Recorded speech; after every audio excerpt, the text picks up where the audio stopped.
Hello and welcome to the Clock and Talk, an Arsenal podcast, and we're covering, for fuck's sake. Good job me and Schwinn are a lot more prepared than you, because if we came on and went, oh yeah, we didn't watch the game either, we was on the piss, it'd be a pretty shit podcast. Well, Mesut Ozil is the best number 10 in the Premier League. Yeah, that all looks good on paper, but there's never been a football match played on paper, so it's not really worth much. I'm going to make a bold prediction that Jack Wilshere will sign for West Ham United.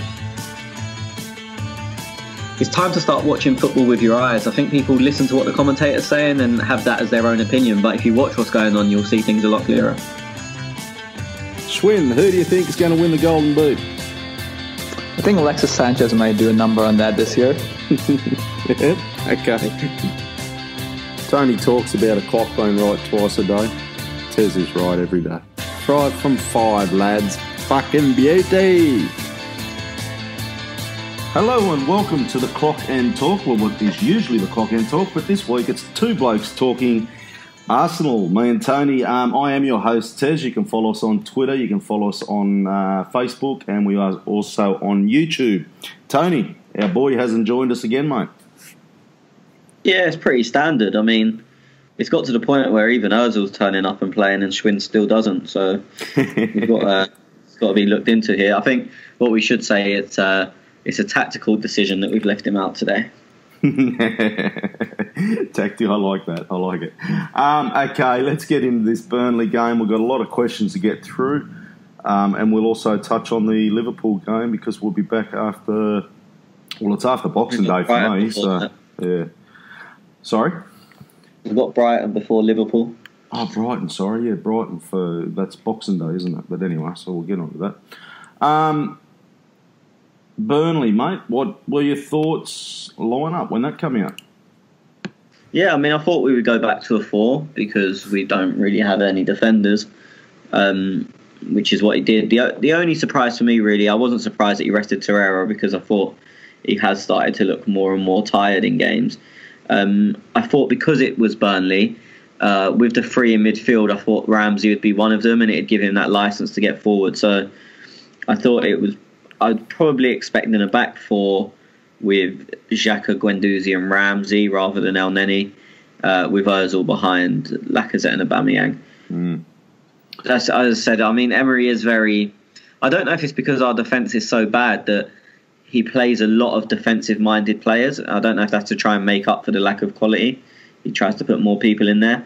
But I think against sides like Burnley and Huddersfield, I thought he would have learned his lesson because against Huddersfield we were too negative and really struggled to break them down with a very similar lineup. And I thought he'd have probably learnt from that and had one more attacking midfielder. And obviously Ramsey, I would have expected to be that guy. Yeah, look, I was like, when I seen the lineup come out and I seen El Neni in the team, I was shocked, but 10 minutes after I thought about it and I thought, well maybe he is thinking defensive. You got Niles back there and Monreal, so maybe El Neni could play a bit of a defensive role, but then Granit seemed to drop back in the defence as well. So, and then that type of the whole thing just threw me. I don't like Granit playing back there, to change throughout the game and different things. What's your thoughts there, like? Well, I mean, we started with obviously a back 4 of Kolasinac, Nacho, Socrates and Ainsley. And then when Monreal went off injured, he moved Granit back there. And it was a weird one because he spoke to the players and bring them over. And Granit, I don't know if this was broadcast worldwide, but before the game, Granit said, "I'm back in midfield today with like a big smile on his face, like I'm happy to be back in my natural position." Yeah. And when the change was about to be made, because we didn't know what was going on, because no one particularly looked injured, but Granit came over to the sideline to speak to Emery, and it was like Emery was trying to convince him that he had to play there. There was a lot of patting on the back and not slapping him around the face, but tapping him on the face, like, come on. Okay. Play there. So you can see Granit doesn't really want to be there. It's nowhere near his best position. And And it seemed a bit strange because we was really in control of the game. I know it was only 1-0 at the time, but we was really in control of the game. I'm not going to say we were playing well, but we were controlling the pace, the tempo. They didn't really get near us. They weren't laying a glove on us. And then to change it when he could have just gone like for like, because Monreal was coming off, who is not naturally a centre back, he's a fullback, and Lichtsteiner was coming on, who's exactly the same, who can play centre back, but he's not naturally. So for me, it's pretty like for like. It would have mean moving Socrates over to the left of the centre backs, but when he plays with Mustafi, he plays on the left, so it's not like it's an alien role for Socrates. It's probably where he's played most of his games for us.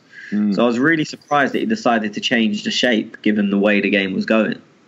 Yeah, no, it was a bit of a shock for me as well. But let's break this game down a little bit. So yeah, as you say, it was the 14th minute. Aubameyang, he got one. Kolasinac, he assisted, so that was pretty good. I'm just trying. Sorry, I'm just fucking mind blank at the moment.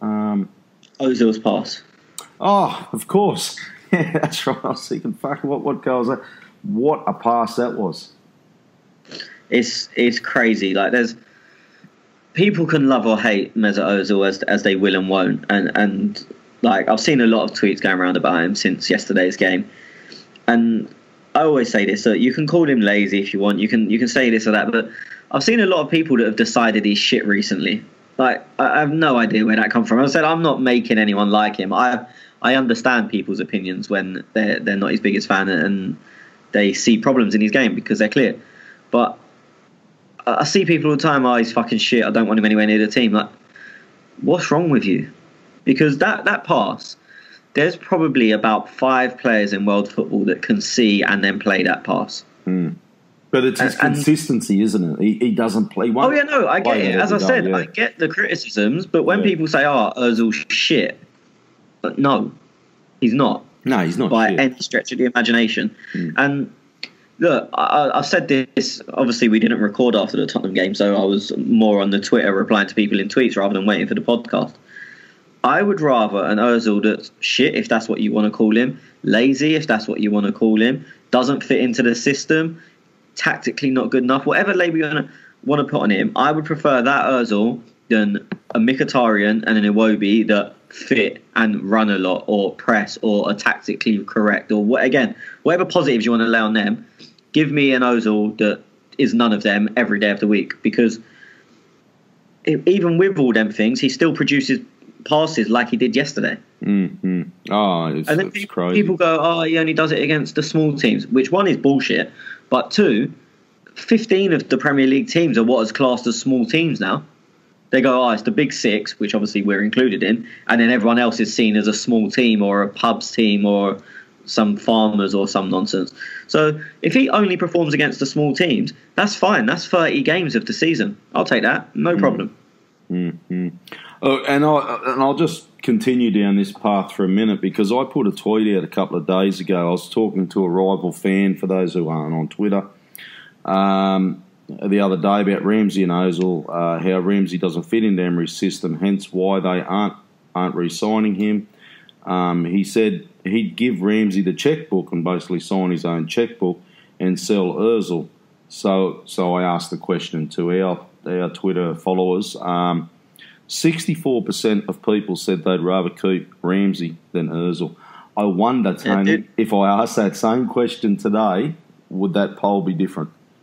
That's what I was just about to say, and it definitely would. We spoke about this like between me, you, and Schwinn, and I said I remember early in the season that we were speaking about Danny Welbeck, and I'd done a poll, and everyone was like, "Oh, get rid of him. No need to give him a new contract. He's shit." Again, everyone's shit. No one's like maybe not good enough. Do you know what I mean? When you're talking about, oh, he's shit, everything's so reactionary. Yeah. And I've done the poll, and everyone said he's shit. Get rid of him. Waste of money. No need to give him a new contract. Suddenly he scores a couple of goals and he plays a big role in some games, and it's a criminal decision that we're not giving him a contract. Not just, maybe we should. It's like, what are the club doing? How can they let someone like that go? How are you going to replace him? It's just football fans, and it's not just Arsenal fans, are so reactionary that it's like they have the memory of what happened in the last 90 minutes, and anything beyond that kind of becomes null and void. And anything that happens in the future is obviously then that becomes the next 90 minutes. Mm-hmm.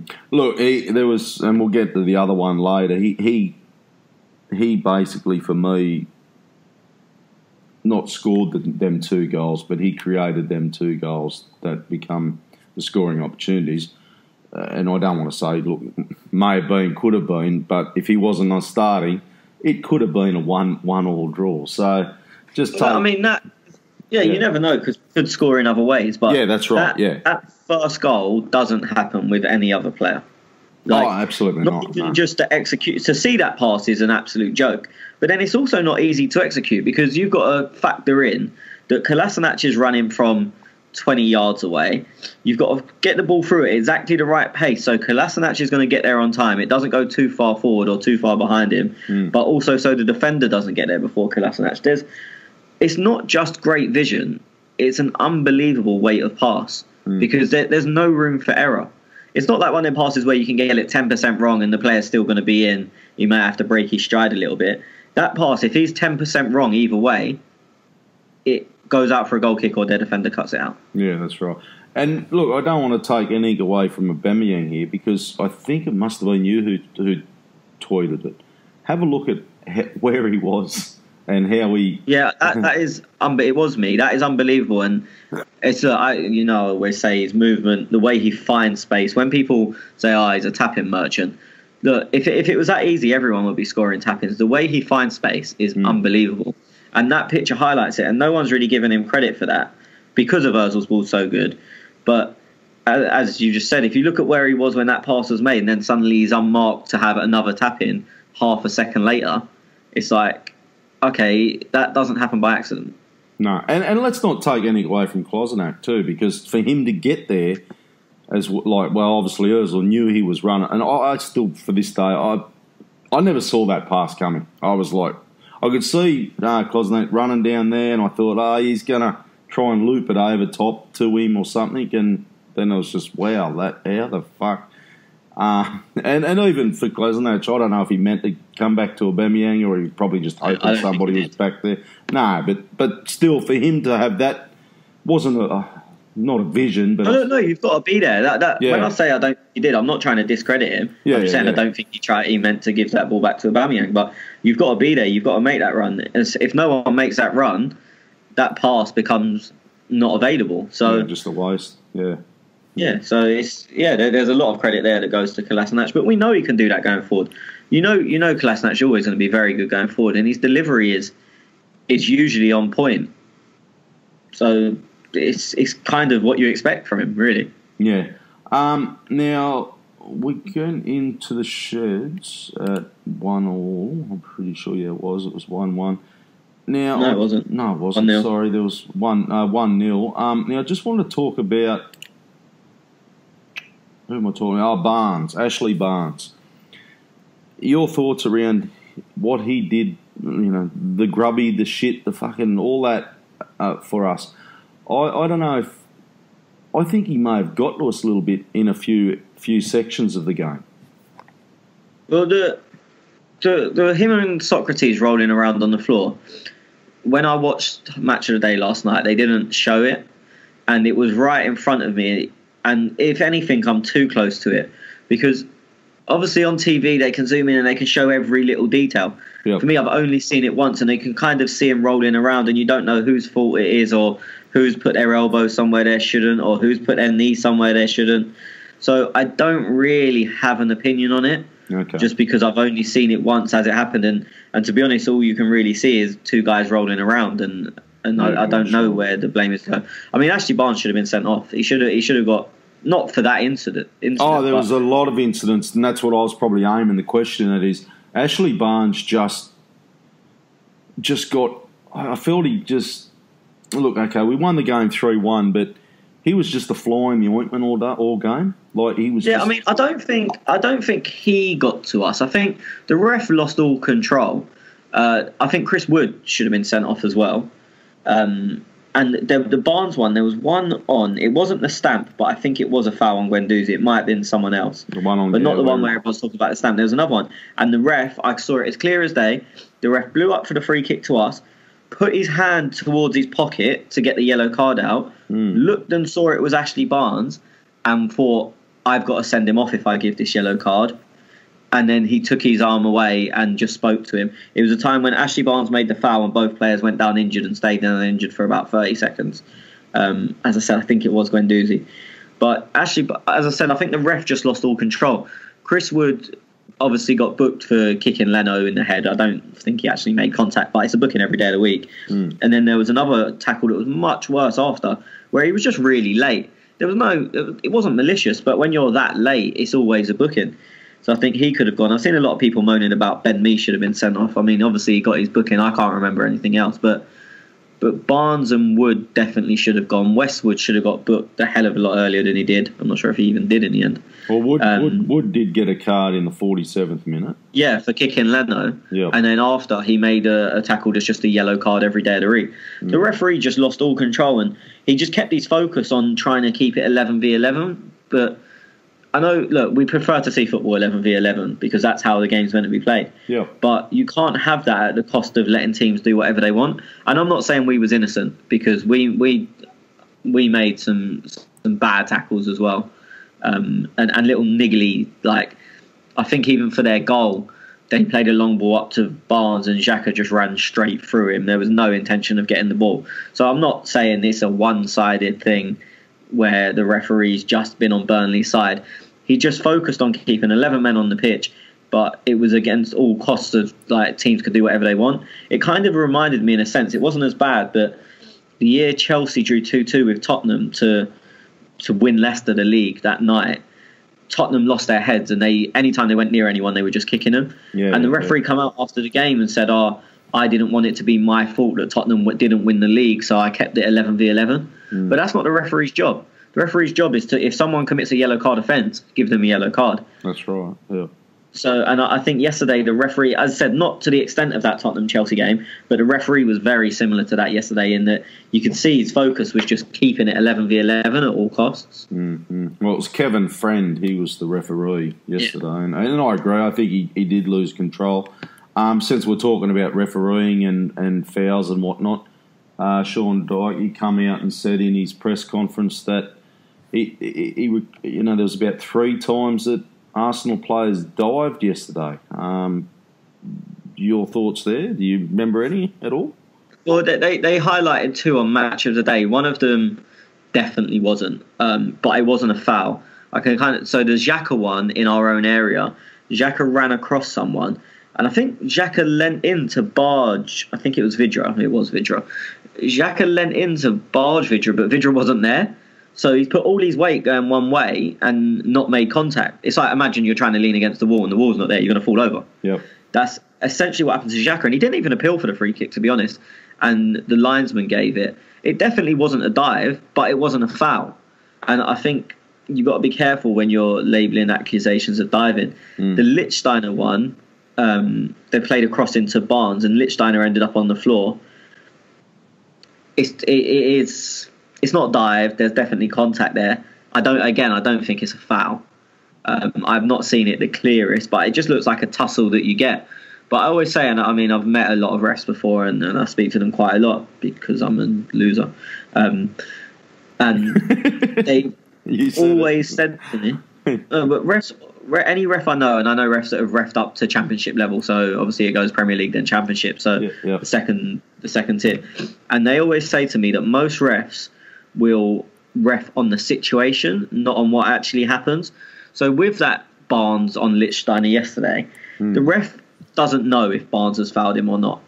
But if it is a foul and he doesn't give it and Barnes scores, it's a major headline. And then the ref gets heavily criticised because he's basically allowed a goal that should never have been. Whereas in general, I know we're talking about it now, but if you give the foul to Lichtsteiner, as he did, 99 times out of 100, it never gets mentioned again. So his name stays out of the headlines. That's what's happened with that Lichtsteiner one. And as I said, you'll notice it. Most people have probably noticed it anyway, but they just don't know refs think like that. But now you've heard it, you'll notice it more and more. Like if an attacking player makes a 50-50 tackle on the edge of the box, the other team's box, 9 times out of 10 the ref will give the free kick just because they're thinking, what if I'm wrong?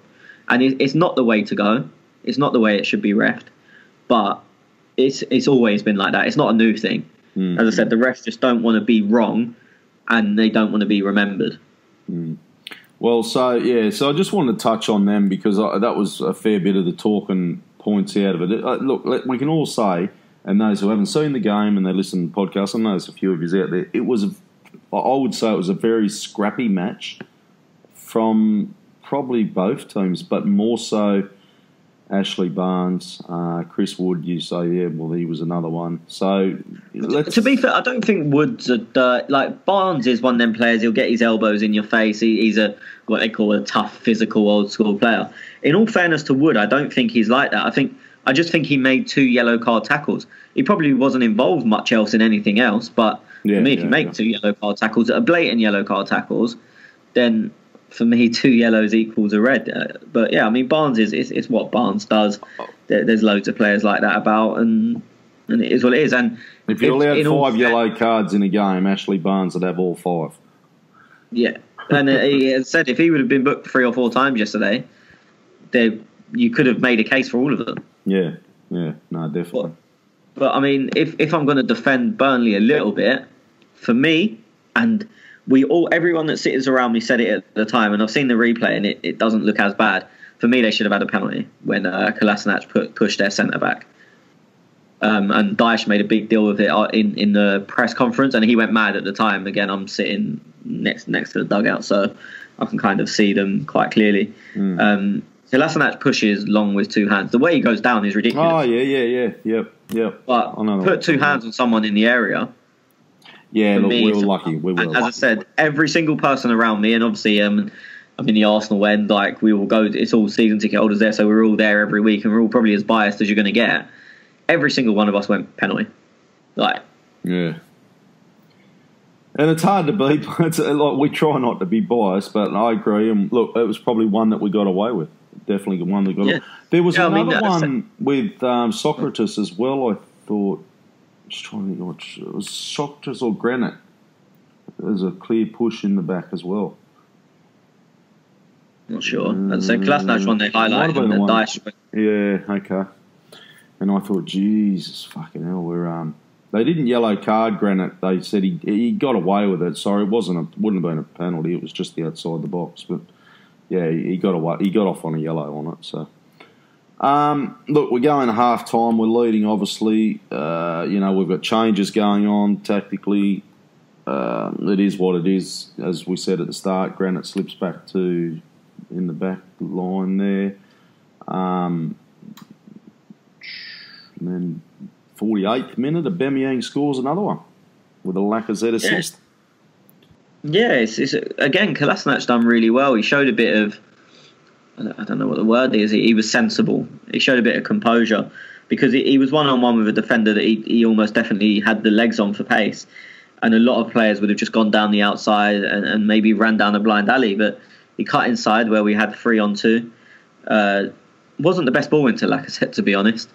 And then Lacazette's picked the ball to Aubameyang that he should pick. Like it's one of them. You'll say good ball, but it's just a pass. Like if he doesn't make that, you're going mad. I always think that with saves, keepers make saves, and people go, "Oh, good save," and you're like, "Well, it's not, is it?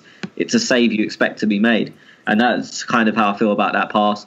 And Aubameyang, very unlike him, the way he finished it. That's more a Lacazette finish. If Lacazette's like, you think, "Oh yeah, I've seen him do that a million times before."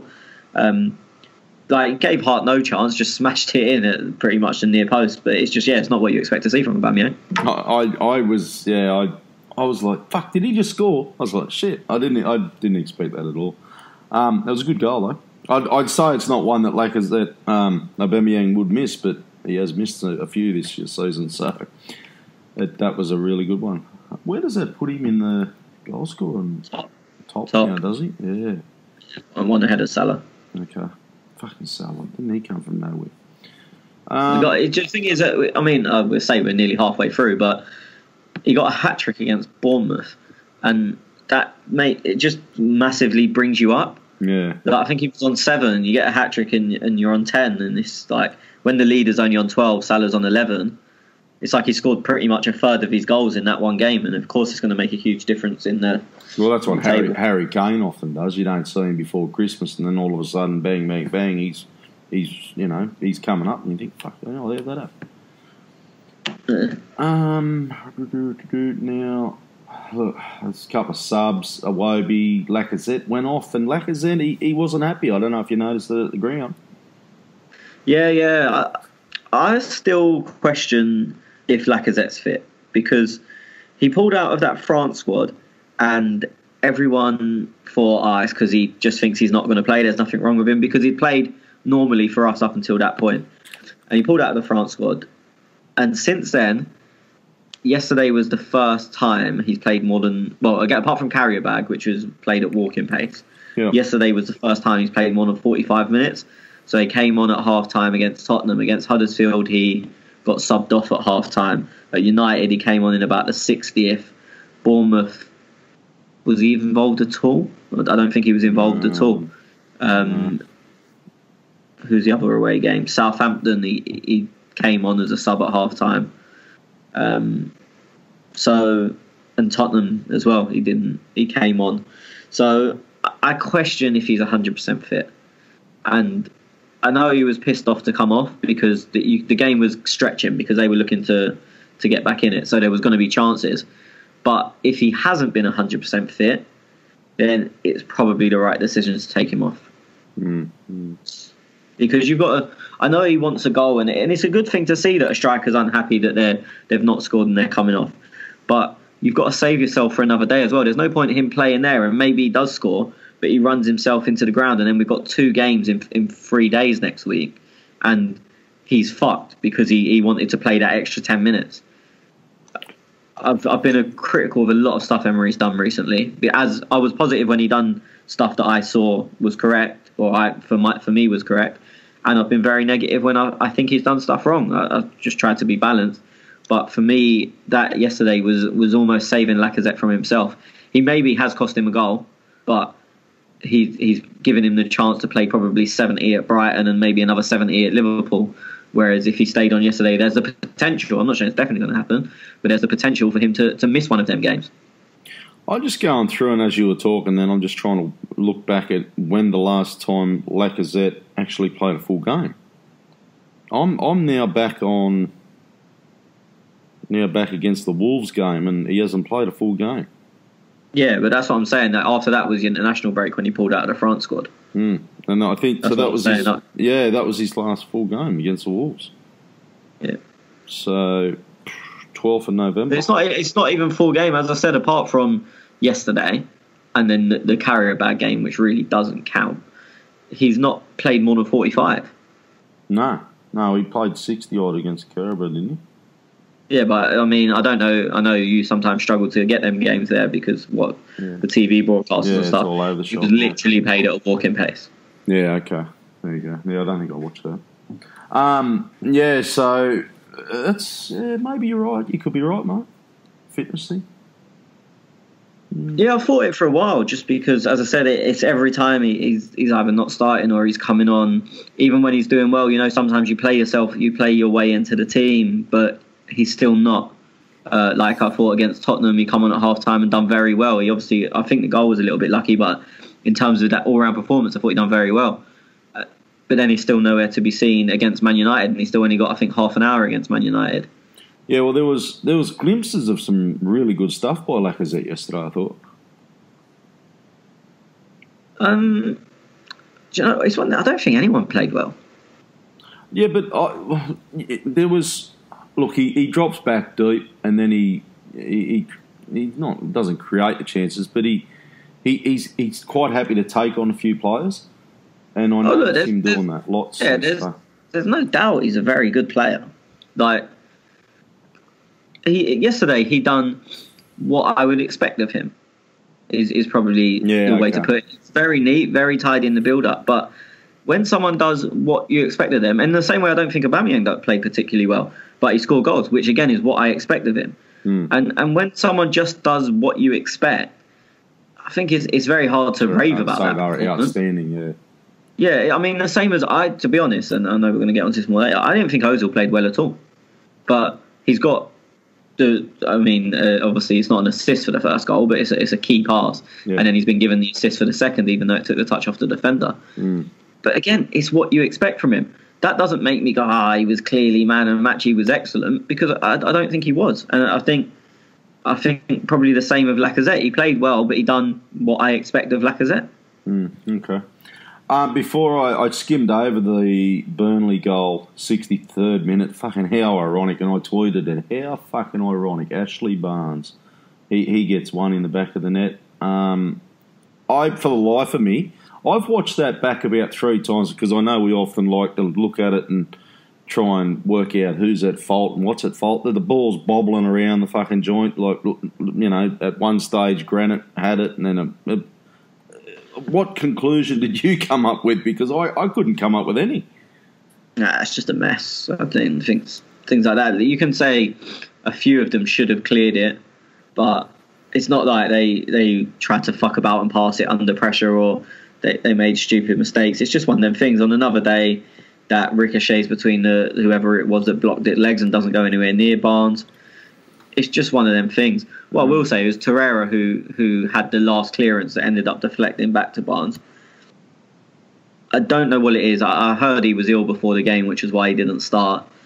He has looked tired recently, as I said earlier. I thought he was awful when he came on yesterday. He made 2 really good recovery tackles in the half that he was on, or however long it was. Yeah. But in general, I thought he was very, very poor yesterday. I'm hoping it is just the cold. He is ill, and because if it was a rest he needed, he didn't really get it. Well, he come on in the 59th minute for El Neni. Yeah. Now, and I glimpsed over that too, but like El Neni, what did you make of his 59 minutes? Again, I'm going to relate it to what I said about Ozil, Aubameyang and Lacazette. He done exactly what I expect of El Neni. He didn't really give the ball away. I think he did once or twice early on. Didn't impact the game at all, and he tends not to. But didn't do anything wrong. Kept things ticking over. He dropped in between the centre-backs to pick up the ball, especially when we had the 4-man back line. Him and Xhaka were rotating quite a lot off who was getting the ball deep. It's just what I expect from El Neni. As the reason I asked was because you were talking about Torreira. Look, he may have been sick. He may be unfit. Do you think it was a substitute that was warranted? Again, El Neni's played next to nothing this season. The game was definitely up in intensity. Yeah, and it's just. Look, these footballers are fit, like they train so much, but nothing can prepare you for being in action. And the intensity of the action maybe just took its toll on him. I don't know. I mean, you would in general say you feel more secure with Torreira than El Neni. Oh, absolutely. And maybe Emery saw that they're coming a bit stronger, so he made the change. Maybe El Neni was fine, but he wanted to be defensively more secure, and that was a change he felt was needed, which isn't a horrendous decision. Yeah. I was actually, and I don't know, you guys might have been a bit the same. On the 77th minute, I see Burnley make a couple of substitutes, and if I was a Burnley fan, I would have been pretty pissed off with the substitutes, because I thought Wood and Barnes, and I know they're both on a yellow, so that's probably why they both got subbed off.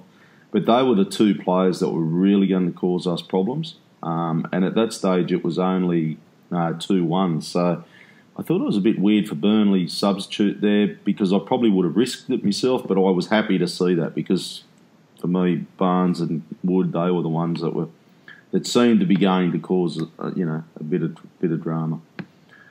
Yeah, I mean, I'm a bit 50-50 with it, because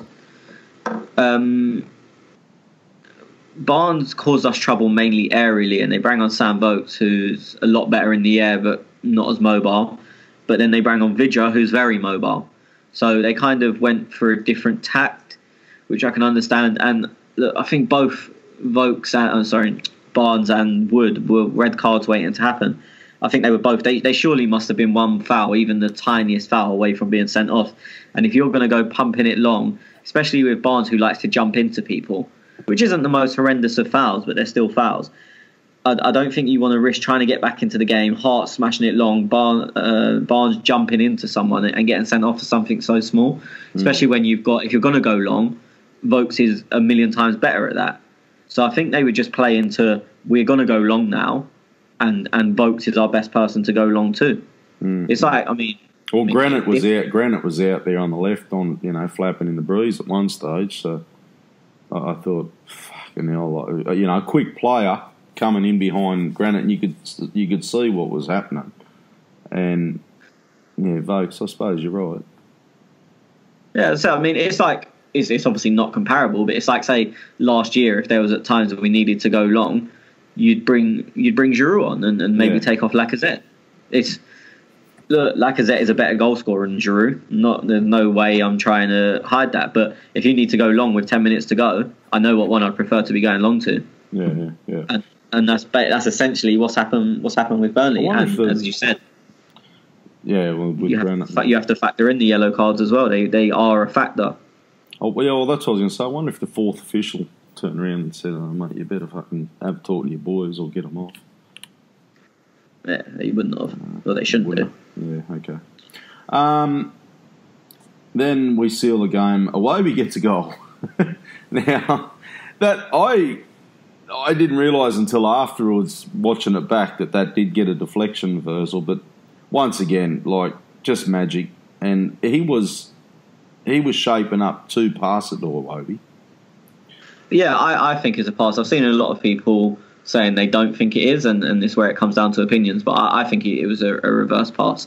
I'm not sure if it would have gone through. If I don't think it would have gone to him without the deflection, to be honest. But it was the going through the two defenders, which was the bit of magic there. Because he's running. Obviously, we know Ozil's not the quickest and not the most physical, but he's dropped in between two defenders, which has opened up all the space. I think the goal's offside.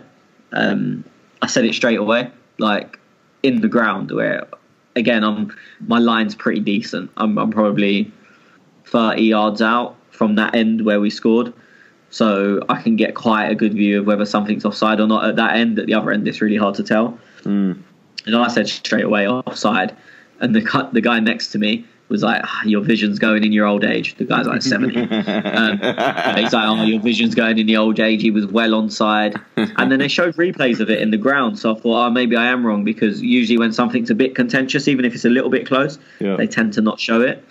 They showed replays, but they never show the angle where you can tell if it's offside or not. So I thought, okay, maybe I'm wrong. I watched Match of the Day last night, and he was offside. So hopefully the guy who sits next to me listens to this. You were wrong. Yeah, look, I was I was just happy if we got the goal and sealed the game. Oh yeah, no, of course. I did look at it, and they showed it on the replay a couple of times, and I turned the commentary on to see what they thought, because it was close, but they did say onside. So, but for me, it was I don't know how they did that actually, because he was off. So yeah, but anyway. It was a goal. Happy days. Who was your man of the match? Probably Kolasinac. He didn't do anything wrong. He probably, as you'd expect, he stood up to the physical battle probably as well as anyone else except Socrates. And he's got an assist and a key role in the other goal, or in one of the other goals. Wasn't really troubled defensively, which is probably a bit of a surprise for Kolasinac. So yeah, whereas everyone else, I think, as I said earlier, we just got what we expect from them. You expect Aubameyang to score, you expect Lacazette to be neat, you probably expect those all to create chances. I think Kolasinac, we probably got a bit more than what we expect from him. As I said, he was good defensively, and he helps you win the battle. Everyone's seen the video where there was a bit of pushing and shoving, and Jack Cork was involved, and Kolasinac went and told him no, and Cork ended up hugging him and saying sorry and stuff like that. It may seem tiny because it's actually not part of the football, but it does play a big role. Well, I actually put the poll up at the end of the game. So Ozil, Aubameyang, Kolasinac, and Socrates were my four choices. because it was kind of hard. Usually I do throw in an odd one just to see what people think, just to fuck with people because I love that. I'm just a cunt. But I would go with them 4 as the choice, to be honest. Yeah, but you know what I'm like. I often like just to throw. Yeah, no, but I'm saying if you're going to make a short list of 4, I would probably have gone with them. What was I saying? Yeah, Kolasinac, he won it. So 55% out of 330 odd votes or something. So he'd be my man in the match as well. But yeah, I think he got it on Sky Sports or BT or whatever channel it was on, Sky Sports. Yeah, but looking at and this goes back to this who scored. So Kolasinac 7.5. Granite 7.5, Lacazette 7.5, Socrates 7.7, Aubameyang 8.5, and Ozil 6.9. Well, yeah, I looked at that last night because I knew you'd bring it up, and I was shocked at how low Ozil was. But as I said, I didn't think he played particularly well. Aubameyang, whatever it is that they rate on, Aubameyang does. Yeah, I don't know if it must, because he always gets high scores. I don't know if it's chance efficiency, because again, yesterday he had 2 shots, both on target, have both gone in. So I don't know if he gets like extra points for not wasting any chances or something like that. But Aubameyang always scores well on there. And as I said, we've said this a million times, it's a statistical model. I don't really know how they score, but whatever they do, Aubameyang's asked them and he does that. Yeah. Oh, look, I like to have a look just to see where they're at. Well, the reason I started looking to it, because I think I probably told you about it initially, but the reason I started with it is because usually you can get ratings like we do, Clock and Talk does our own ratings, but it's just someone's opinion. Yeah. So, and everyone's slightly biased in some sense. They like a player, they like the way a player plays, they like their style, whatever it is. So it's never going to be fair in a way. Whereas on a statistics-based model, it doesn't take into account who the player is. Do you know what I mean? So that's why I don't say I like looking at them, but I think they're always interesting to look at. Yeah, I like that bit of interest in those as well. XG rating, was it? What did you come up with? Did you have a look? No, I didn't have a look. I did. Yeah, I think it was. We should have won, but I think it was 1.3 or something like that. Yeah. Okay. I don't know. I just bring that up as well because we have been talking about it the last few weeks. So yeah. Yeah, I think I spoke to Texas Gooner about a week ago, and he's doing a piece. He's writing an article on that. Well, I hope I'm not stitching him up there because he told me he was, but he might have changed his mind. But he's writing an article on the pros and cons of XG. And I know he's doing quite a lot of research because he was asking me about it, asking us where the podcast was that we spoke about it. So it should be quite a good read. Yeah, awesome. And you can find that on clockandtalk.blogspot.com. Okay, we've got a few questions to get through and some thoughts and quotes and different things on our Twitter, and you can get involved as well there at clockand_talk on Twitter, like Hakon Larsen has done. I think we sometimes lack quality in possession. Is this on the quality of our players or the way Emery wants us to try and play? Do you know what? I don't think we did until we went to 5 at the back yesterday. I thought we were controlling the ball. Maybe we wasn't streaming forward the way we would like to, but I think we were controlling the tempo, controlling the pace, and all round controlling the ball. I think one issue we have is where he plays so many, because I think it's only probably really been an issue since we've changed shape a little bit, but where he plays so many deeper midfielders, they tend to all be too close to each other, so it makes it really easy to press and stop. Because if 3 players are 40 yards apart, then the defenders have to be 40 yards apart, which makes the pitch quite spread. If they're only 20 yards apart, you can maybe get away with closing that gap with only 2 players because the distances to run ain't far in between. And I think the issue is where we're starting deeper mid players, like if it's Guendouzi, Torreira, Xhaka, or El Neni, Guendouzi, Xhaka as it was yesterday, or Torreira, Xhaka, Guendouzi as it's been before. I think they all play too deep and you need someone higher up. I think when we played our best this season, it's probably been on the 4-2-3-1 where you've got Xhaka and Torreira deeper, but then you've got wide players ahead of them and a number 10, preferably Ozil, ahead of them. So it makes you're spreading the pitch more. I think we're making the pitch too small, which makes us easier to stop. And because that means they've got players closer to us, it's easier for them to press and it's easy for them to hassle us because there's not much distance for them to cover. Mm-hmm. I was just thinking, because a couple of people said guarantee, because I think I did ask the question, how are we going to get through this month with our defence? And there was quite a few comments saying Jenko. Now, does he have to do to get a start? Because there's no faith. Go to another club. Go to another club because they don't like him, is it? I don't know what it is. Well, he's not. It's difficult because he's never going to play at right wing back because he's not good enough with the ball at his feet. I don't know. Am I surprised that we've not seen him on the bench? Probably. I'll tell you what, and I might get hammered for this because I know I did after the Southampton game. I'd rather Jenko than Koscielny. Honestly, I respect all the service he's done. I've spent years loving him. He's given Arsenal 9.5 brilliant years. I never want to see him play for us again. Honestly, it's painful. The guy, unfortunately, his body's given up on him. And as I said, I say this with all the love for him as a player and the respect he deserves. He's finished. It's very sad, really. And it's it is. Big injury. But there's no room for sentiment. Like, we got rid of Jack because he didn't fit the system and he's got his injury problems. We're getting rid of Ramsey potentially because he doesn't overly fit the system and he wants too much money, apparently. There's no room for sentiment in football. You can't say, we're going to keep Koscielny because of what he's done in the past. We've got to look at what he can do for us, not now, but going forward. And for me, that's very little. I was very worried yesterday when they were talking about the back line over the Christmas period and Emery said, we've got Koscielny coming back.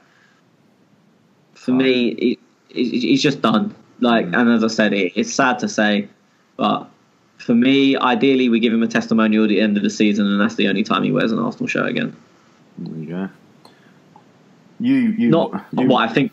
Yeah. Well, you watched the Spurs game. I couldn't get it here, so you watched that Spurs game, and his mistake for the second goal, for Ali's goal, is so amateur. It's unbelievable. Yeah. Okay. But his body wouldn't work, wouldn't get there. What? He's not mobile enough. Look, Achilles is a huge injury because all your weight goes through there, and he was starting to go before that. Like we all said all of last season, he was a bit shakier than we was thinking that last year. Yeah. Yeah, and then he's had the injury on top of that. As I said, for me, he just can't do it anymore. And I don't think it's a case of something that he can work back into. I don't think it's a case of he's been out for 8 months and he's just a bit rusty and he'll get back. I think his body's given up on him. And when your body's gone, there's nothing you can do. It's why players retire. People go, they retired because they got old. But it's not age. It's when your body gives up on you. That's why some players go on longer than others. Yeah, it happens in all sports. He'll still continue and play, but probably just at this stage in his life, and maybe with the injury and different things, it's just a little bit. The Premier League's a little bit maybe a bit too much. To be honest, I think anything will be. If I'm truly honest, I think he should retire at the end of the season. Yeah. Okay. Shit. Hakon Larsen, would you rather kick Mourinho one time in the balls as hard as you can or pull out his nose hair slowly one by one? Tough, isn't it? Yeah, I mean, I don't have as much hate for Mourinho as everyone else does. I really don't like him. But if you're going to pick out one person to hate in football, for me, it's Dele Alli, not Mourinho. But a kick in the nuts, definitely. Because pulling out nose hair it's just a bit annoying. It hurts a little bit for about half a second. Whereas a kick in the nuts can hurt you for a long, long time, especially if done properly. Oh, yeah. If I was fucking kicking in the fucking kahunas, mate, he'd be fucking dirty. What do you think of that, just quickly, since Hakon Larsen did bring it up? What, the Mourinho sacking? Yeah. Well, look, I'm not trying to blow my own trumpet, but how long ago was it that I said he wouldn't make Christmas?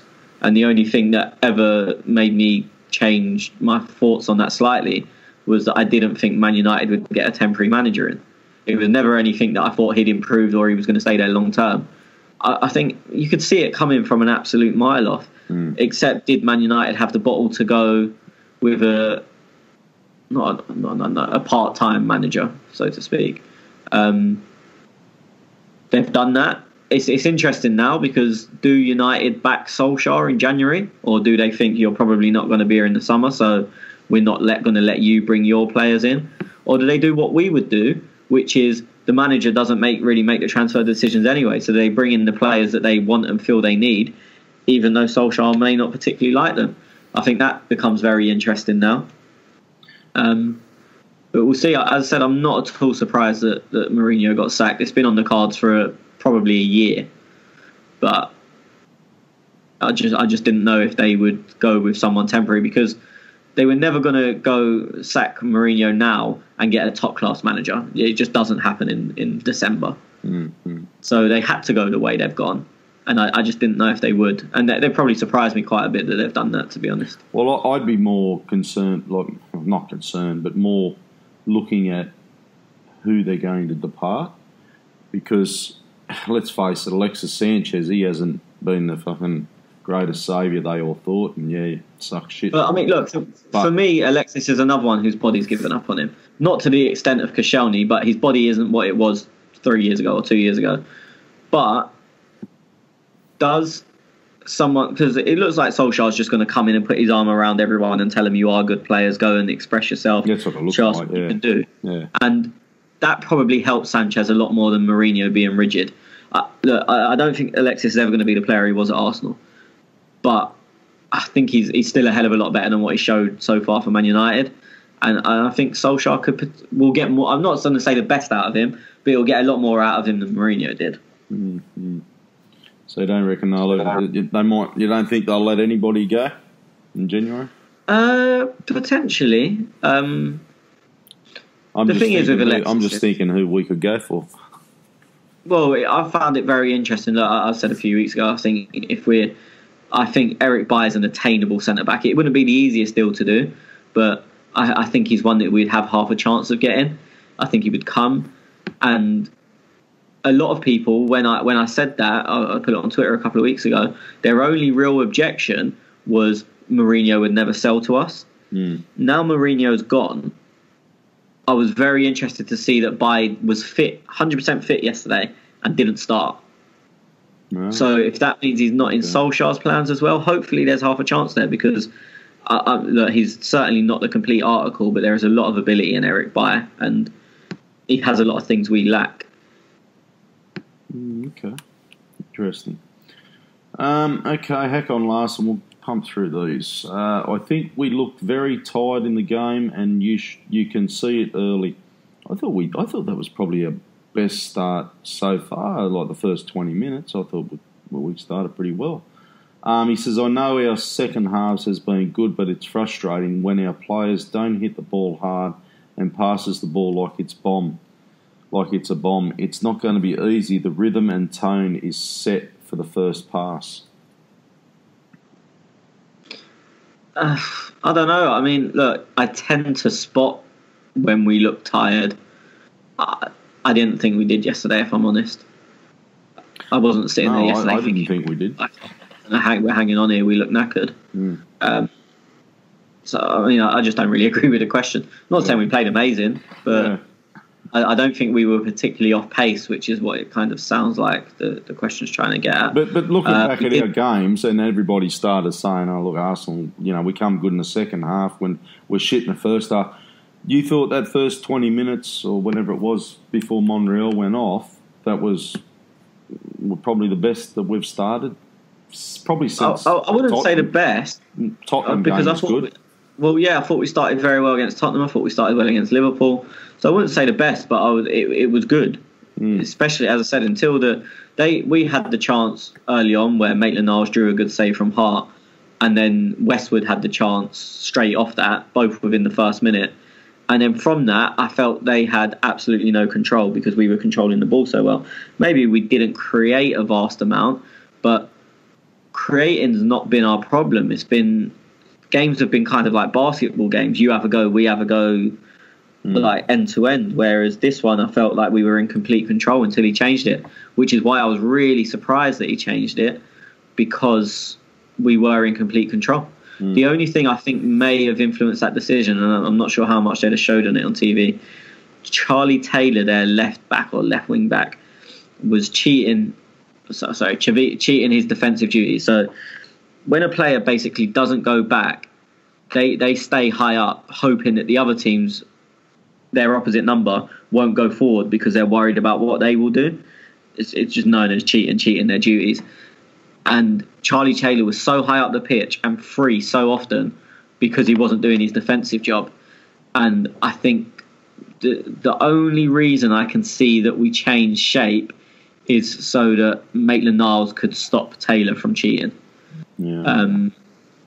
I don't think he was doing it well enough to warrant a change in shape, considering how much control we was having. But that's the only reason I can see that we may have changed. Okay. Srinath, he says, and why the... hang on, I've started from the wrong end again, that's all right. How many first-team players do we need in the next 2 transfer windows, and how many of them can we realistically get in January? And why the fuck do the commentators use replay to prove whatever they say was right? Annoys the living hell out of me. In terms of how many first-team players do we need, for what? What's your aim? Do you know what I mean? I'd imagine the top 4. Well, look, we're level with the same amount of games played. We're 5th, but level with 4th. Yeah. So you could say we're not a million miles off. You could say definitely 2 players would do that, and they don't have to be top class. For me, any right winger, like just anyone that can play on the right wing, and a decent, and I'm not talking top quality centre back because we're not going to go and spend 70 million on someone, but a half decent centre back, someone like an Eric Bailly. And a winger, I think, would not guarantee us top 4, but I'd be quite confident. Because we're there or thereabouts already. Yeah. City dropped points yesterday. Chelsea dropped points yesterday. Yeah, I mean, I'm not even looking at City. They're just irrelevant to us, to be honest. Yeah. Chelsea dropping points is huge. As I said, I think we're 4 goals behind them on goal difference, but points and everything. And they've been very shaky. You got to remember, they started off the season very well. They didn't lose a game until a couple of weeks ago against Tottenham.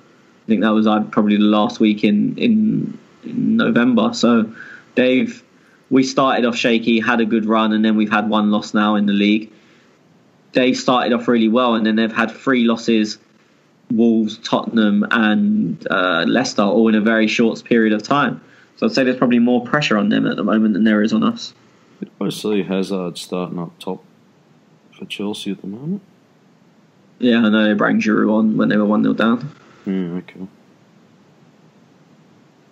In terms of replays, I think, look, again, I don't see it because I'm there. But I think if you're trying to prove to yourself you're right and prove to other people you're right, and you can find any little crumb of evidence that tells you you're right, then you show it.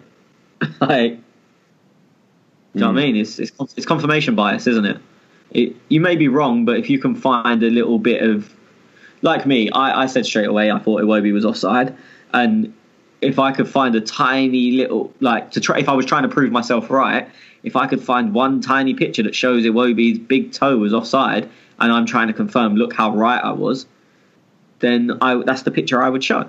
Mm-hmm.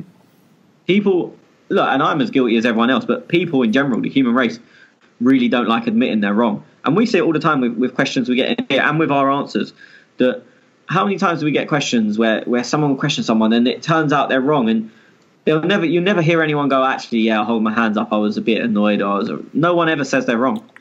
And as I said, I'm probably as guilty. I'm not saying I'm better than everyone else, but commentators are just doing what everyone else is doing.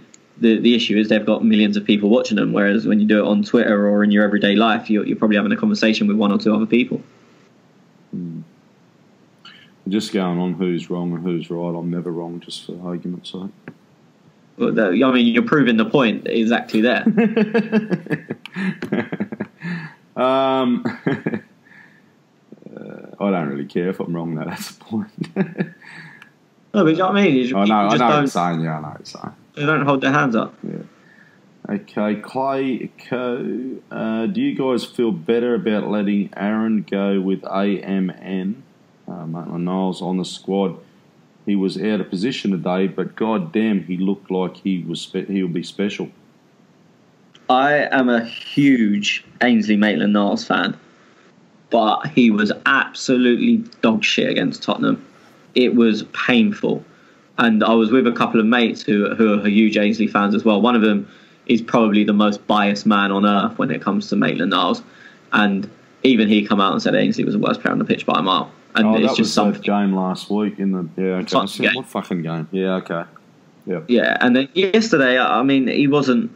I don't think he was outstanding. I don't think he was bad. He should have dived in the first half. He roasted someone on the outside in the area. Not dived. He got clipped and stayed up and ended up like just scrambling the ball on the byline. But if he goes down, it's a penalty every day of the week. But I wouldn't relate him to Rambo. I think they're complete. Even when Maitland-Niles does play in midfield, they're completely different players. And again, I've said this so many times on the podcast before. We always do this thing as Arsenal fans, and people do it all the time. They go, "Oh, we've got this new player coming through, so it means we should get rid of someone else." But we're still making our squad one lighter, because at the moment we have both of them. We have Maitland-Niles and Ramsey. If Ramsey goes, you can't replace him with Maitland-Niles because you're losing one person in your squad. Like, you can't just keep saying, "Oh, we've got him coming up," when you've got both of them at the same time.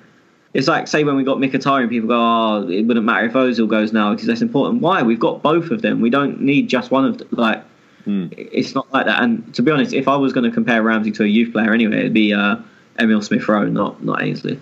Yeah, okay.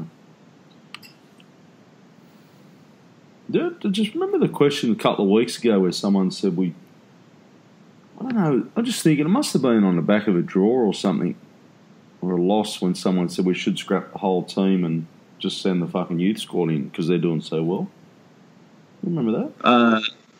They said if the club aren't going to fund him, if Kroenke isn't going to give. That's what they actually said. I remember it exactly. If we're not going to spend the same amount of Liverpool and Man City, shall we just play the youth team? Yeah, okay. That's right. Okay. Yeah.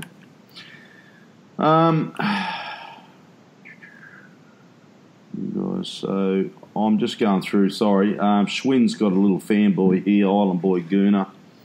Well, he's let you down, didn't he, mate? He's fucking let you down big time, buddy. I'll be hammering him. He was wondering whether Schwinn was going to be on the podcast, and then Schwinn, guaranteed, yeah, that's the go, I'll be there. Yeah, just asking, will he be here for more than 30 minutes this time? And Schwinn just does what he does and didn't reply back. So, Island Boy Gooner, no Schwinn, mate. Turn off now. Yeah, no Schwinn. He probably already has tuned out. He probably didn't even hear this question. Send us a tweet if you're listening this far, Island Boy Gooner. Fucking Schwinn, letting his fans down. What a cunt. What a cunt. MAA Gunner, he's got a handful of questions here as usual, which is unfucking believable and unreal, buddy. Thank you for that. What are your favourite teams in the other 4 or 5 top leagues? Oh, shit. I like Dortmund. As one, Barcelona the other, and I only follow it with interest. I don't watch any French league. Said Roma. Oh, Roma, yeah, sorry, yeah, Roma. Roma I follow pretty closely. French league, I was thinking there. I don't really follow anyone in the French league. See, I jump ship all the time because I don't support any of these teams, so I go on who's best to watch, and that changes like season in, season out. So it's funny because we were speaking a few weeks ago about how you get some fans now that are fans of players and not clubs, and if that player moves, they go with that club. And I guess I'm probably like that in a sense. And we was kind of saying, that doesn't really happen too much. But it does. But I mean, look, Arsenal are always going to be my primary club. I don't care who the players are and who not. But when I'm looking at other teams, it's just who I enjoy watching. And I love watching Cristiano Ronaldo. So last season, I would have said I don't really care about the Italian league.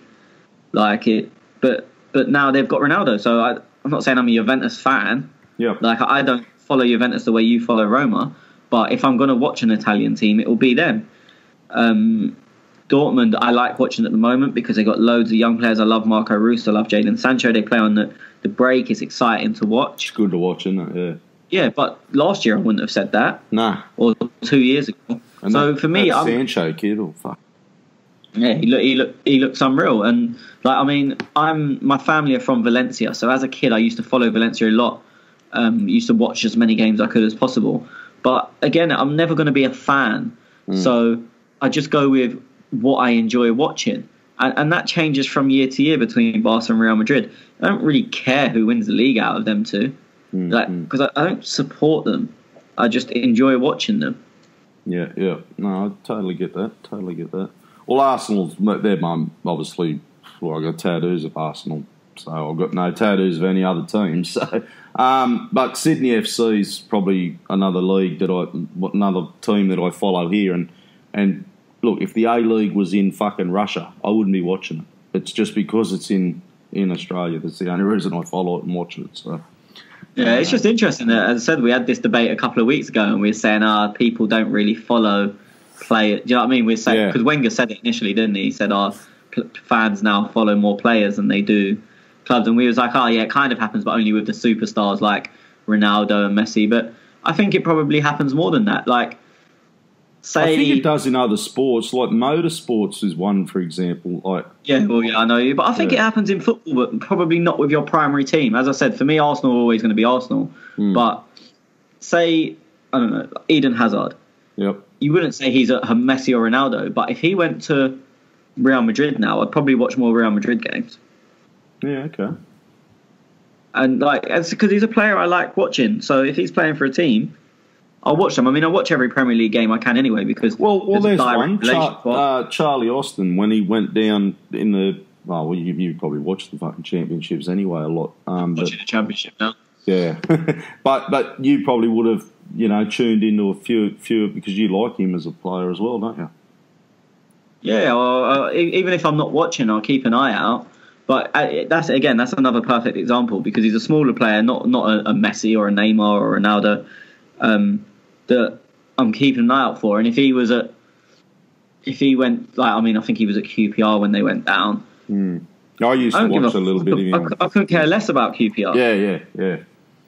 So I think with I'm not even going to call him a second or third team because they're not, but I think you do follow players more apart from your first team, who you follow because of the team. Yeah, very cool. And so that's about it. Yeah, the A League is just basically Australian league, so that's why I do follow that very, very closely. Now, Schwinn, I don't know. He follows a bit of German league, Schwinn. I don't want to really speak for him, but I think he follows... He always seems to talk a bit about the German league. I don't know who he follows there, though. Or he follows... Leipzig. I forgot all about that. Yeah, that's right. Yeah, he does too. Okay, MAA Gunner, is this injury crisis a blessing in disguise because it forces us to go out and bring in defence and a defender in January? I wouldn't call it a blessing in disguise. I think because they're all minor injuries, Monreal, apart from Holding, they're all minor injuries. So I think are they minor injury, those? Huh? But you say they're minor injuries, but Monreal seems to be having niggly little injuries. Well, no. What I was going to say before you rudely interrupted was that if they were going to buy, they're going to buy anyway. I don't think these small 2-week injuries are making a change to that. So with Monreal, as you said, they would have brought anyway because they knew these type of injuries were happening. But you cut in there. And the only one that you'd say could maybe make a change to that is Holding. But the way Holding was playing, I mean, I would rather him fit because I don't think we're going to go out and buy someone outstanding and Holding was playing really well, and the back three was actually working with three proper centre backs. So I think the only one that's probably maybe forced them to go into the market is Holding, if they weren't going to anyway. And I mean, it's a difficult one. Would I prefer Baye over Holding? Probably, but then you've got to factor in that Holding knows the club, knows the players, has been playing with them for however long, apart from Socrates. Yeah. So there's positives and negatives. Mavropanos, he seems to be... He's back in training now. Oh, you better, okay. Yeah. What I'd like to know, MAA Gunner, let us know, buddy, because I'd like to know what Arsenal fans, and I don't know what the contract thing is, we've spoken about it here a few weeks ago with Chambers coming back from loan. Would that be really... Would Arsenal fans be pissed off, I suppose, if Chambers come back on loan and we didn't buy a defender? I'd like to know that. Would you be pissed off or what? I would prefer to buy than get Chambers back. Yeah. Okay. He asked one more. Who do you think will win the Champions League? Shit tournament. It's all about the Europa League. Roma will win it. They've got it in the bag. I was actually talking to my friends about this on Friday night, and it's so difficult to call now because they break. The last round was the 8th of December or something around that, and then they don't pay till pretty much the end of February. And football is so much about form that who are playing well now and might look really strong, like say Dortmund. Yep. At the moment, I think they're probably favourites to beat Tottenham because they're flying in the Bundesliga and they 6 points clear or whatever it is. Yeah, I know they lost the other day. But by the time February comes around, which is a long time, Bayern Munich could have easily, it wouldn't be the most ridiculous thing in the world to say Bayern Munich could be 6 points clear of them by February. And then that changes everything massively. So I just always think the Champions League is impossible to call until you get started in February because you don't know how them teams are going to be playing. And when so many teams are quite evenly matched, it depends on form at the time. It's not like the Europa League where you'd say Chelsea, Arsenal, Napoli are streets ahead of a lot of the other teams. So then you can say our form isn't the most important because them clubs are so much better. With the Champions League, you've got arguably Juventus, Real, Barcelona, Atletico at a stretch, City and Liverpool, who are all, I would say, it just depends on... Some are better than others, but it's quite close, and it depends on how well they're playing at the time. For those who don't really know, I agree with everything you say there, and I'm just going to use a different analogy, though, because somebody, if you haven't watched the Italian league, would you believe Roma are in 10th? Now, how the manager's still there, he's got no fucked at the moment. But anyway, what I was going to say is Juve, they've won 16 matches, drawn once. They're in really good form at the moment. Come when is it, February? Yeah. They could be in absolutely woeful form. And Roma, who are sitting 10th at the moment, fucking 10th. Can you believe that? They could be finding some form. I don't like me fucking chances, but yeah. Fucking 10th. I never fucking knew they were that bad. Fuck. Said I don't look. I literally my extent of the Italian league is looking to see what Ronaldo's done. No, just fucking hell. I missed last week's game. That's fucking blowing me away. Fucking 10th. We need 2 wingers, 1 for each side, a commanding centre back, a new Fuchs back, a Ramsey replacement. How long do you think that will take, MAA Gunner? It's a long time, and it depends what level you go to. If they go spend big, then you're going to get less of them players. Look, I think, will they buy 5 or 6 in the summer? So you've just named 5 or 6 gaps. So you could conceivably do it in one window, not in a January window, but in one summer. But if you do it in one summer, you're going to get, like we did this year, a load of sort of maybe 25 million and under players, which if you get the right ones, it's fine. But people don't want to see us spend that. People seem to want us to spend 40 million on everyone. And if you're going to do it that way, it's going to take a hell of a lot longer. It'll take some time. You said you didn't want a decent. I don't think he'll do it big. I think he'll go sort of 1 or 2 per window rather than doing it all in one. I don't think he's going to have a summer where he signs 5 or 6 and tries to cover all them gaps.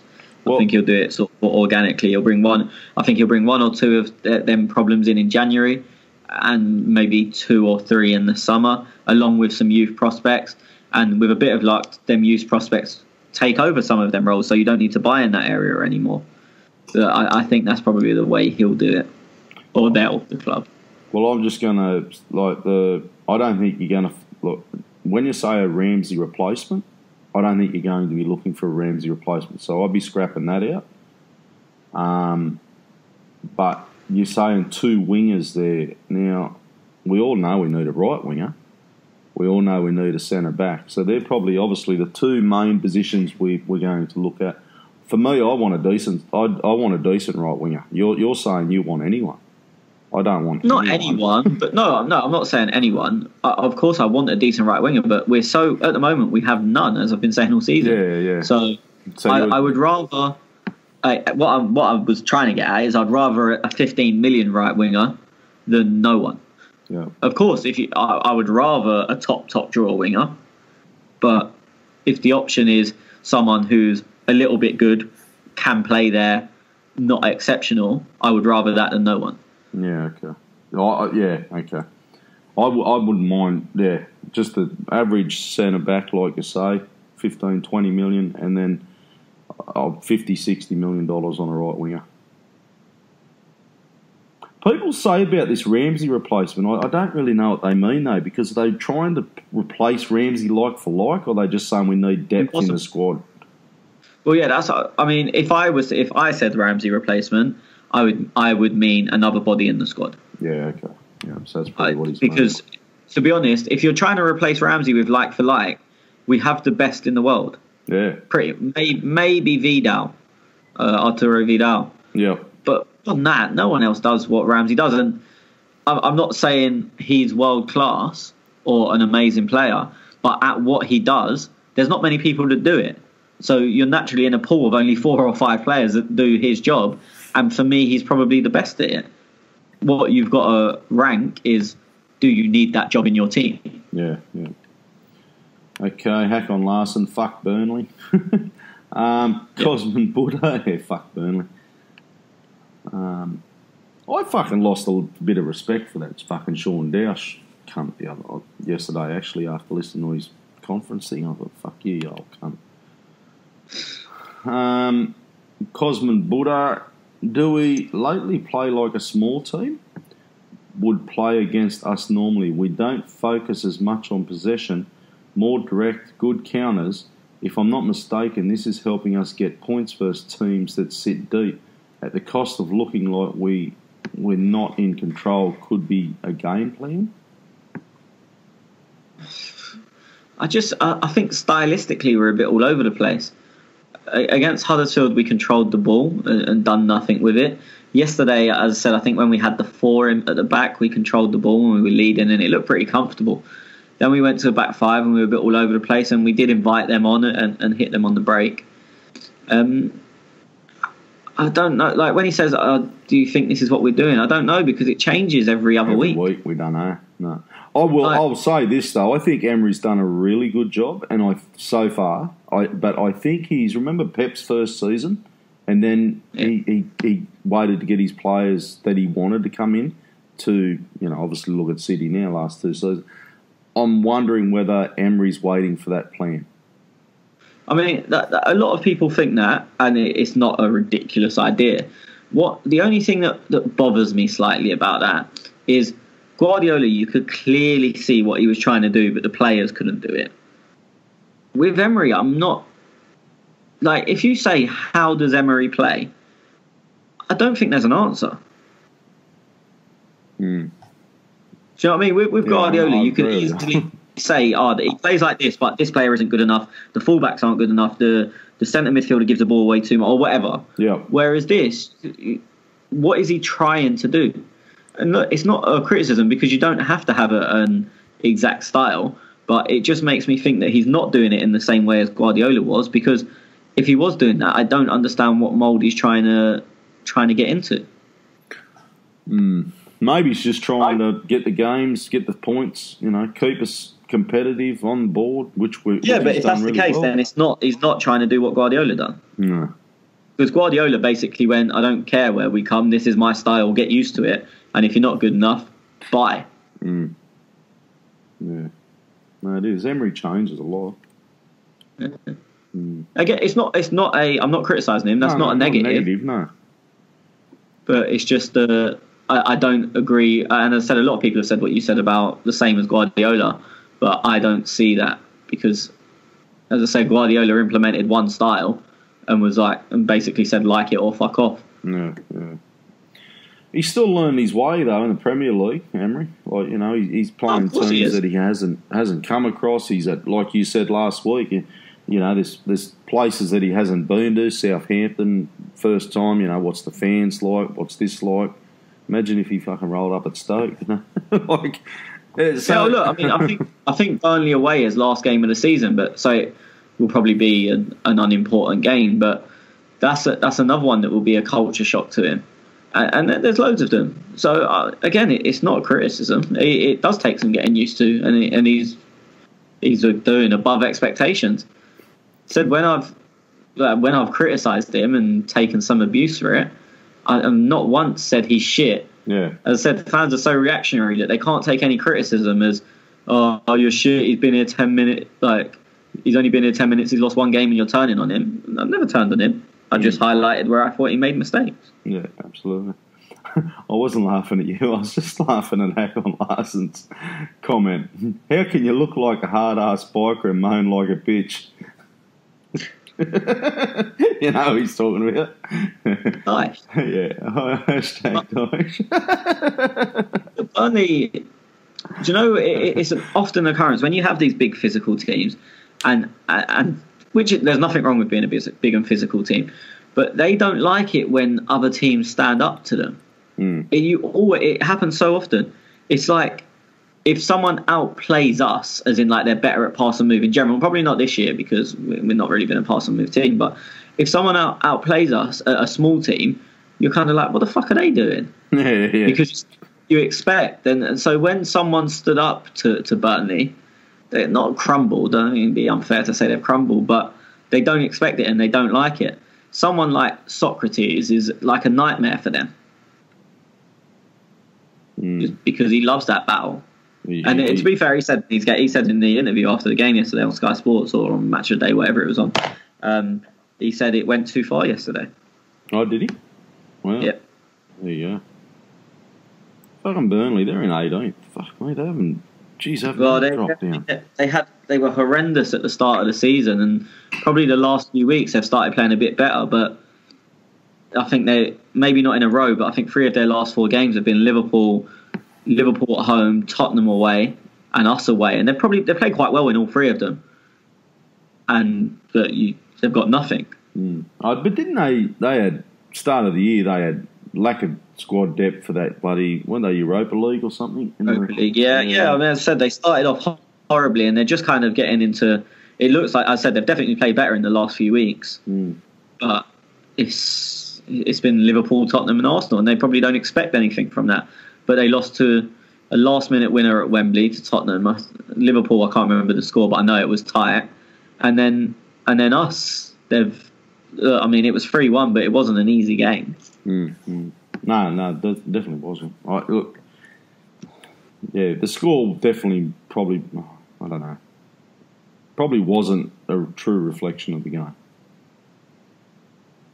But then again, Ozil, we'll see again. Magic moments. You know, we were saying earlier, we were saying earlier about form in football, and what is a good win at some points in the season might not be later on in the season. If they go on a run now where they win 5 or 6 games and they become 9th, which is easily possible with how tight the Premier League is, suddenly it's like, oh, actually, it might be seen as quite a hard game. Where you see them in 18th, you think, oh, you should win that. It's just where form and confidence and momentum is so important. Jay, I don't know, I haven't heard of Jay before. How are you, mate? If it's a first question, If it's not, I apologise. What do you make of Emery's situation? RN. Hang on, no, it doesn't say RN. Situation M. Lacking defenders, possibility of no January signings with us in 5th before January. Can we hope to go on and finish top 4 with the same squad we have? We can hope for it. I don't think we would. I think if we carry on with this squad, I don't think we get top 4. The Chelsea-Tottenham draw in the Carabao Cup's a blessing because they'll probably both play full teams in both legs, which means it's 2 extra games for them sides. Yeah, I've seen Arsenal fans talking about that during the week, and it's a shit cup anyway, but I don't want to say just because we lost against Tottenham, but I agree, it is a blessing. Well, it's a blessing that they've got each other as well, because especially where it's a bit of a derby, they're not going to go completely weak. So it's 2 extra games for the teams that we're rivaling. As I said, I think we're in a 3-team league, and there's two spots in 3rd and 4th. So my biggest worry is going to be is what depth do we have? Okay, the 3 tournaments, obviously. Europa League, the Premier League, and I'd like to think we go, a fair distance in the FA Cup. Now, what depth is the worry there? That's, I suppose, that'll be the worry, especially if we bring nobody in January. Yeah, I mean, look, I think we will anyway, but we've been kind of not lucky because it's a competition, and we got a nice draw in Blackpool, where you shouldn't have to use your first team players, or not many of them. Barté probably the same. We saw last year they weren't really very good. We obviously played them in the Europa League last year. So we're lucky. That doesn't stretch your depth if you can use your second string players. The issue is when you've got to start playing your first team players every week. And that's why I like this Chelsea-Tottenham draw, because you'd imagine they've got to play their first team players. Chelsea will probably rest in the Europa League. I can't remember who they've got, but I can't imagine it being anyone brilliant. And but Tottenham have got to play a first team against Dortmund. Yep. So it's how I don't think it's the size of your squad that's all important. I think it's how many games you can get away with not playing your first team players. Yeah. No, true. Zeb, what did you say to me the other day in the Europa League? If we go far in the Europa League and we make it to the final, you're probably expecting 2 tough games. So obviously the final, and if we were to meet a Chelsea or a Dortmund. In general, yeah, in the Europa League, I mean, there's obviously years when that haven't happened. The year Man United won, it was a joke. They didn't play anyone. But I think now, especially with the Champions League place, I think you can probably expect two tough games. Not game, obviously they're 2-legged games, but I mean 2 tough ties. Like, let's say, I mean, last year if we'd have beat Atletico, I don't particularly rate Marseille. So it maybe only would have been one tough game last year in Atletico. So who are you worried about? Obviously Tottenham, Chelsea. Chelsea, Dortmund. They're the type of the 2 teams. No, Dortmund ain't in it. Dortmund ain't in it. Chelsea. Napoli. Chelsea, Napoli. And then there's a few others that are good sides. I'm trying to think who else went through. There's a few other good sides. Any get to Russia? What are the couple of Russian teams? I don't really care about it. They're not worried? Nah. No. Okay. Trying to think of I know CSKA went out anyway. They were in Real Madrid's group and they came 4th. So. Okay, so they're gone. And what's here coming out of Spain? Spain have got Sevilla and Betis, I think. But again, Sevilla's an issue. Okay, so there might be a couple of tough teams if we do go that way. Yeah, I mean, look, to win a tournament, you should have to beat at least 2 good teams for me. Yep. Even like you look at our last FA Cup we won, and everyone who was labelled it as the easy year because we had Sutton and Lincoln, but we beat Man City and Chelsea back to back in the semi and the final. So it's, I think in any competition, in any cup competition, you have to beat two in general, at least two good teams. I mean, look at the Champions League last year. Real Madrid beat Juventus, Bayern Munich, and then Liverpool. But the Champions League's a higher quality competition, so you'd expect you probably have to win 3 good games in that. Look, I'd imagine we didn't bring Sven in to not buy at least 2 players each window. And we bought what did we buy, 4 last window? 4? The summer is 5. Or 5. So I would think he's at least wanting to bring 2. I'd imagine they've identified at least 2, surely. He's not just going to be sitting around on his hands till next summer. No, I think they'll buy. Yeah, it's not like the Wenger days where you think, fuck, we're not going to buy. I'm probably more confident in this January that we will. Who did we buy last January? Aubameyang, Tareen. Yeah. But we let a hell of a lot go. We let Coquelin, Giroud, Walcott go. I'm not sure if there's any others. So in terms of the wage bill, it covered itself. Yeah.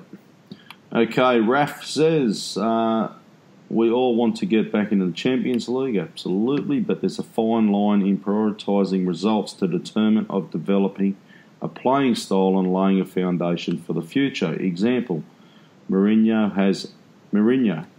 Has Emery been focused a bit too much on results, winning any way we can? I think this pretty much comes to what we just said. That's what I'm just talking about, Yeah. But again, that can be a style. Just getting the win. Having no style is sometimes a style. If your style is to stop the other team doing what they're good at, that in itself is a style. And some weeks it's going to look horrible because if you're trying to stop someone like Burnley, it's going to look a bit stupid at times. But then other weeks when you're stopping someone like Tottenham and Liverpool, it's going to look quite good. But I think obviously in any walk of life there's so many styles, and so it's not everyone just thinks pass and move or counter attacking or pressing or really defensive. That's it. But a mix of all of them is still a style. There's a lot more counter attacking coming from us this season. But I think if you take the lead and sit back, then you're going to counter attack. You can't counter attack when you're losing. Yeah, no. So it's you're at the ground. What's he yelling at? What's Emery yelling out on the sideline at the players? Not that close. He's doing, but he's waving his hands around. He's fucking carrying on. Well, he must be yelling something out. Of course, but maybe just encouragement. Yeah, it might be. It seems like he's trying to move players, and look, watching on the TV, he'll be, it's almost sounds like I want you up there, up there, up there. Yeah, I mean, he tells people runs to make and stuff, but it's more encouragement. I doubt it's anything they've not worked on, unless he pulls them over and has a minute-long chat like he did with Xhaka yesterday. In general, it's just going to be stuff they've worked on and just reminding them or encouraging them.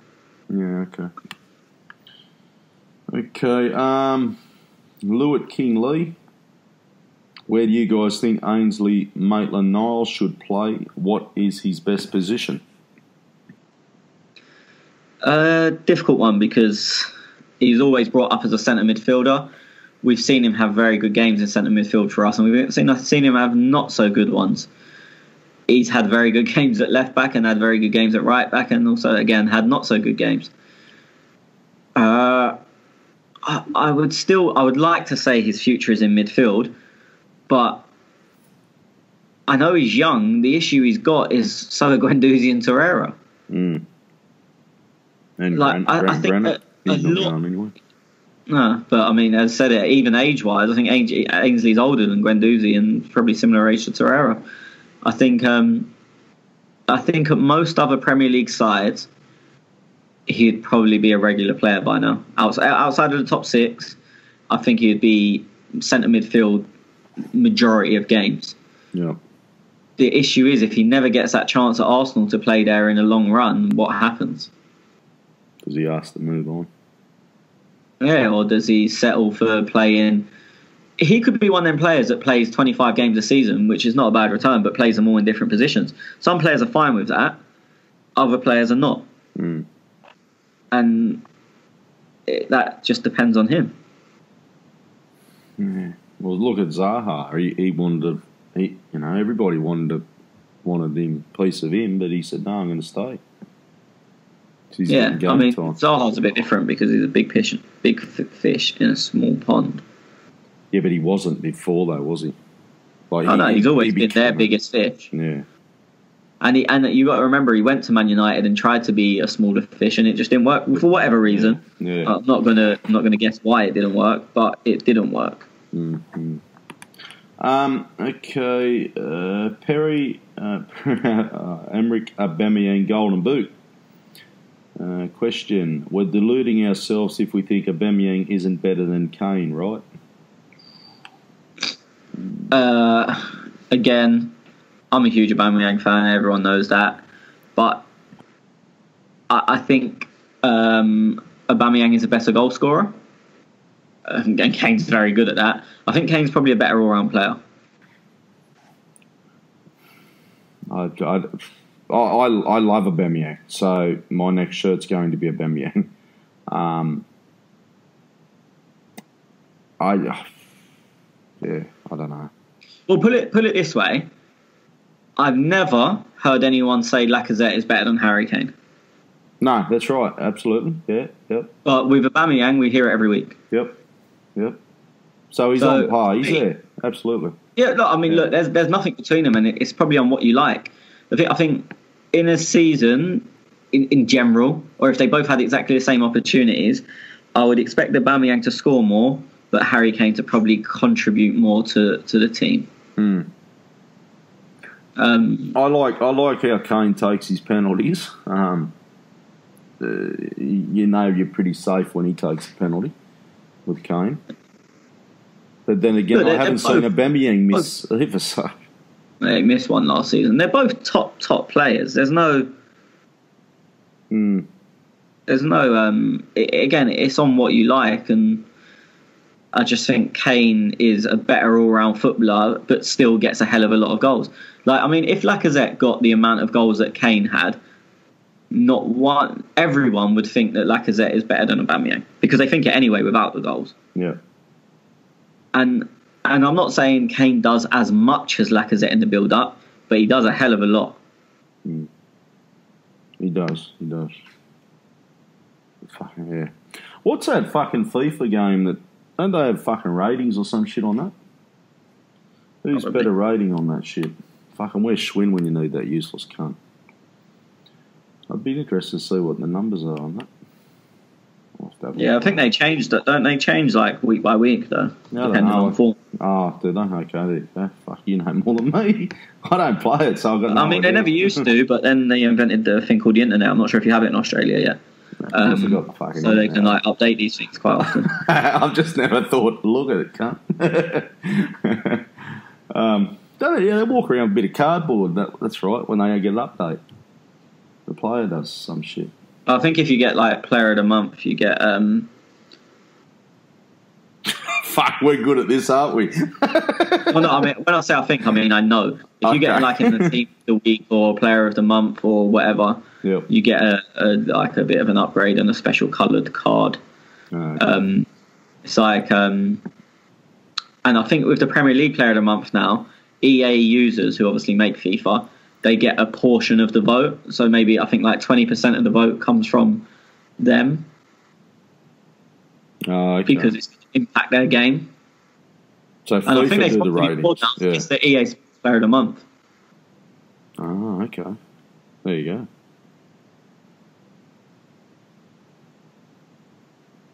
Sorry, I've gone quiet because I'm just Googling. You knew that, didn't you? Can't do two things at once. No. I was just having a quick look at... So Harry Kane's 17th, whatever that means. And Aubameyang... Well, I dare say Kane ranks higher than Aubameyang by the looks of this, because Ronaldo's top, Messi second, Neymar, and then obviously we're going down through Harry Kane's 17th, but then Kante 16th, so it's got me fucked. And Aubameyang doesn't show in the top 50 by the looks of it. Oh, yeah, there we go. Aubameyang 51. So according to FIFA by the looks of it. Yeah, okay. Well, I could be wrong there though. Anyone can help me out.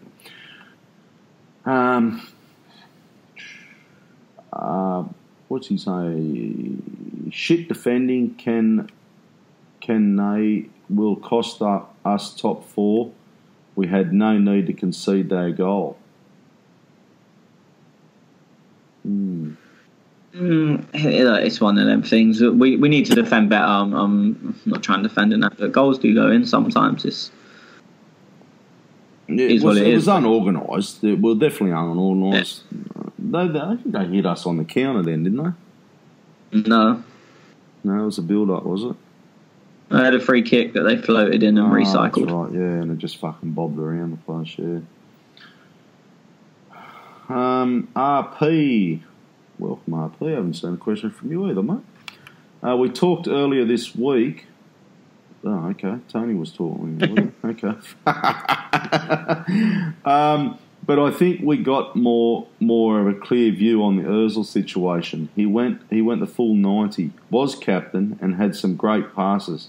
Looks like it was just a rough patch, and they were going through. Hopefully, things are sorted out now after that. I didn't really buy too much into any of it, though. Did you? I think Emery has picked a battle with the wrong man, if I'm honest. You think it's an Emery thing? Yeah.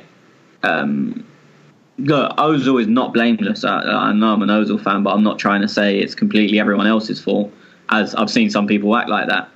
But to say you've left him out for tactical reasons, I can only assume the tactics were we don't want to pass the ball to each other.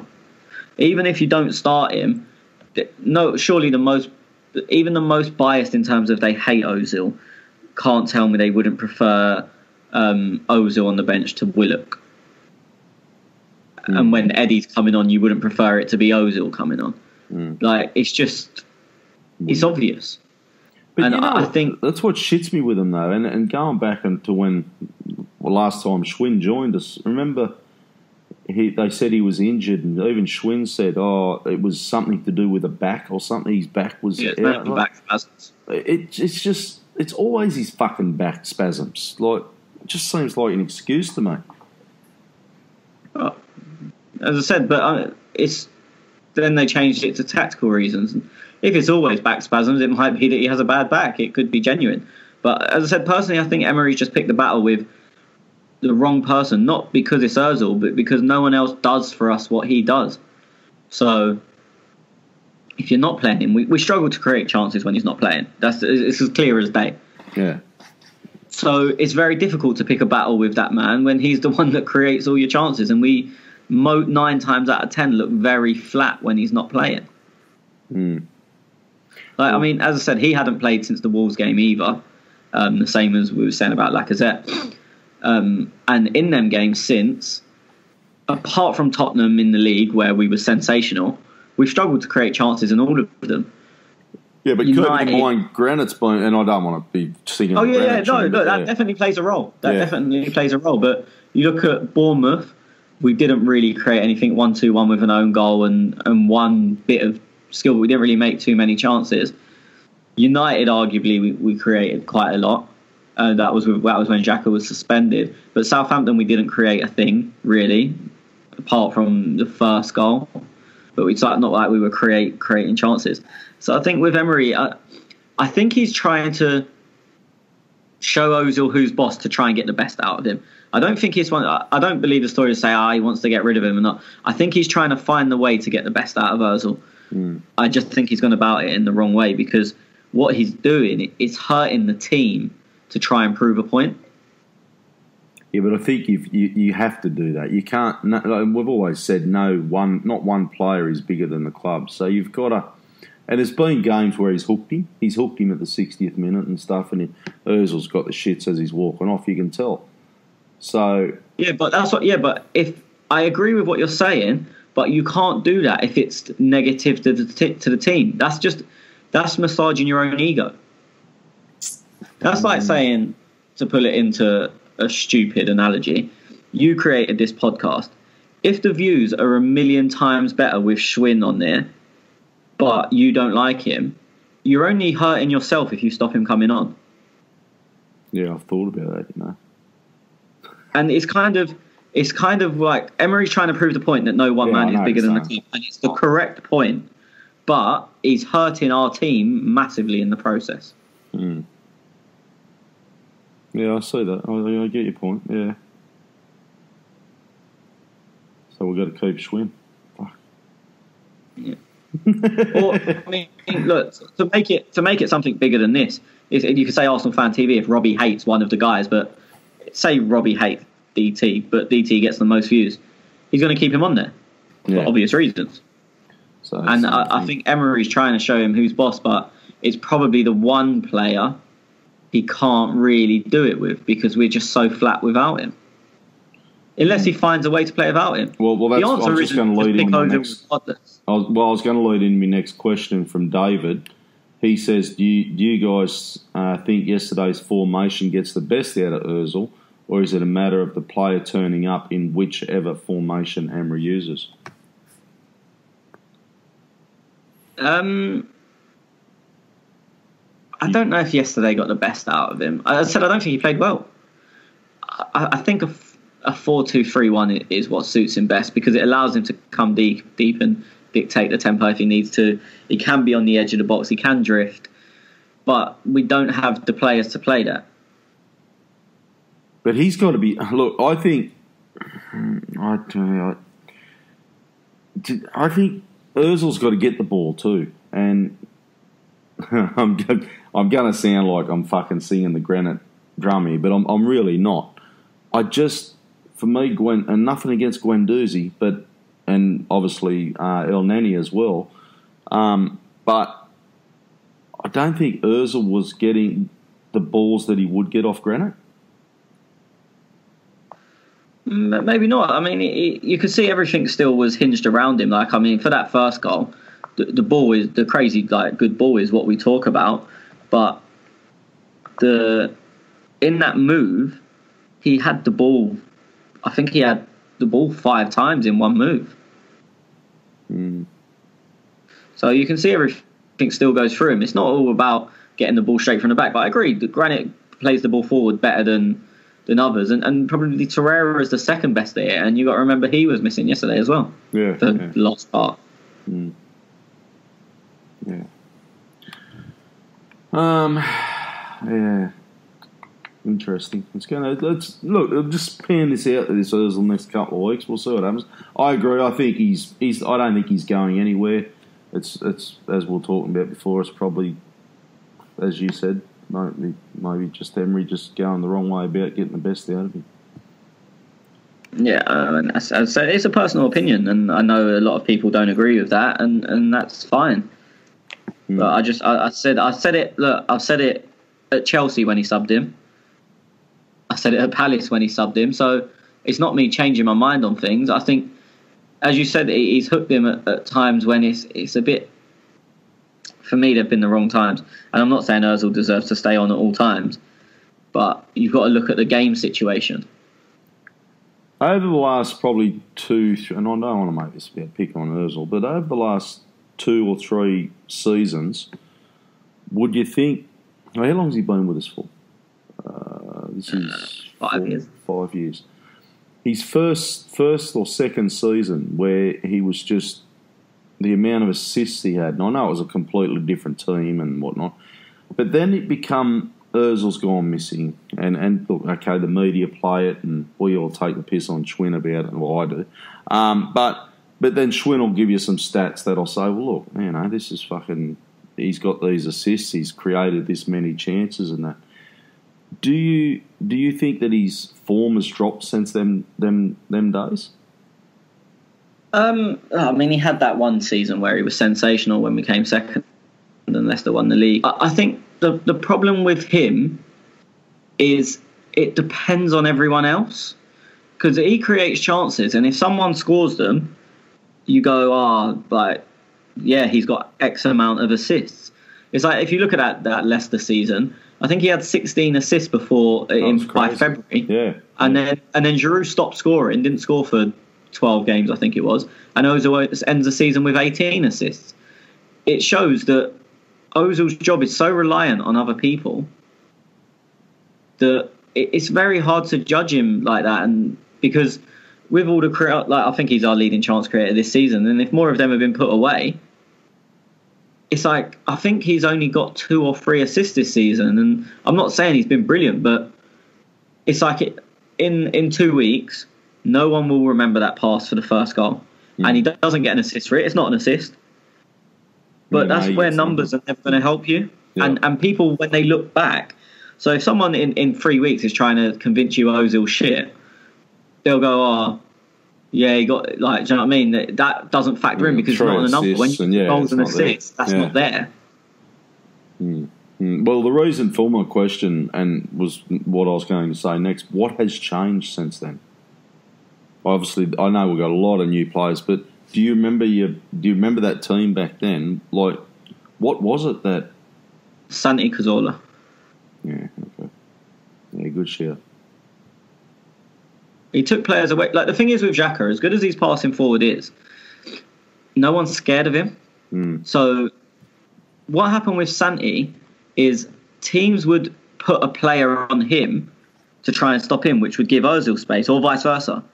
Whereas with Xhaka, he passed the ball forward, but no team thinks, fuck me, we've got to stop Xhaka. Yeah. So they'll let him pass it forward, which helps us get the ball forward, but it just means that there's more bodies covered. We also had that team that finished second to Leicester was a real mixed bag of a team, because we had Sanchez on the left, who was tricky and could beat people. We had Giroud, who's obviously a very good tall hold-up man, and we had Walcott on the right 9 times out of 10, who was obviously as quick as anything. Yep. So we had 3 different ways of doing things, which also helped. And as I said, Santi Cazorla was a huge part of that as well. Yeah. So yeah, I'll just maybe Emery needs to look at this team and hopefully build around the Ozil. I mean, that's been the thought for a long time, that you should build around him. I'd probably tend to agree, but then if it doesn't suit so many other players, then you can't change everything for Ozil. Nah, but then again, you look at Torreira. That's probably a player who works well for Ozil. Yeah, I mean, he does his job. Yeah. But I mean, we're never going to have anyone like Santi. No. How's he going in Spain, do you know? I know he's playing, and to be honest, that's a miracle.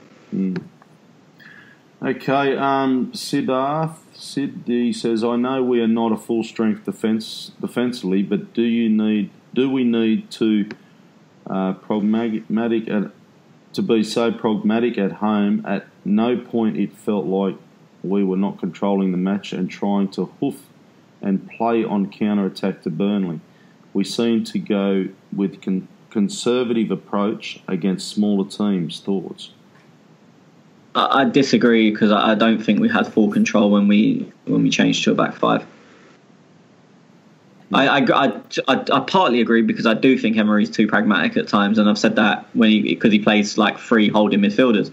And as I said yesterday with his selection, I would have picked Ramsey, because I don't think you need 3 deeper midfielders against Burnley. But so I agree with him in that sense, but I disagree that we had full control at all times, because I felt we lost a hell of a lot when we went to a back 5. Okay. Scott, does the panel think that the defence has any shape? I can't see any improvement regardless of personnel. Appreciate injury crisis, but they don't look drilled or managed to me. Yeah, I'd agree. It looks very, very sloppy, very individual. They keep trying different things. You'll see them high up half the time, really deep half the time. I mean, it's not if you've ever seen, and I'm not going to be one of the players if you've ever played, but I don't know if the question asker or the listeners have played. But if you've seen a real unorganised defence, like a group of lads over Sunday League that have never played together, you can see, and it's obvious that these players aren't completely undrilled. They obviously do work on defence, but it's nowhere near where it needs to be. Yeah. Sandeep, he says, will Ginger Mourinho also get the sack? He fucking upset a few yesterday, hasn't he? I've noticed. Yeah, that. I mean, look, I really like Sean Dyche, and his comments yesterday weren't the best, but you've got to remember that they had a chance in that game. It wasn't, as we said earlier, it probably wasn't a 3-1 game. They were 2-1 in the 90th minute. So they've probably thought, we've got a chance at a point, a big away. They've also got the frustration of losing in the last minute against Tottenham last week. And they're shoving a camera in your face 2 minutes after the final whistle. So emotions do play heavily into it. I'm not defending him, but you've got to remember we're calm sitting at home. And I say we're calm. And you know better than anyone, I was fuming for about 3 days after we lost to Tottenham. Yeah. I lost my head.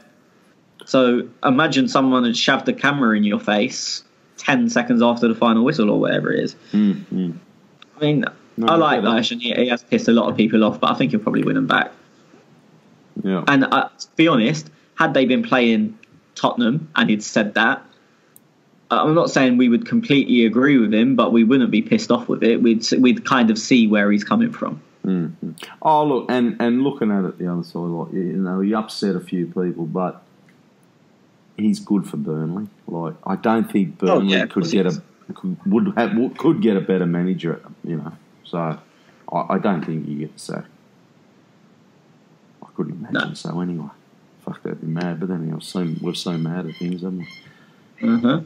Okay, that's all the questions, and thank you everybody as always for your wonderful questions. You can get them at _talk on Twitter. Now, just quickly before we head off, Tony, Craig just got his ratings out, clockendtalk.blogspot.com. Just looking, he's man of the match, so give Granite an 8. Good boy. Aubameyang 9.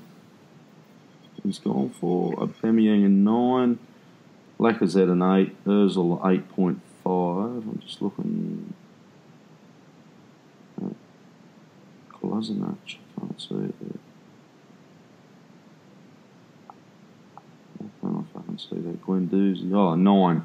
So yeah, he's got a double man of the match here. So you can read everything the boys, right? Yeah. Who? Kolasinac, he give a 9.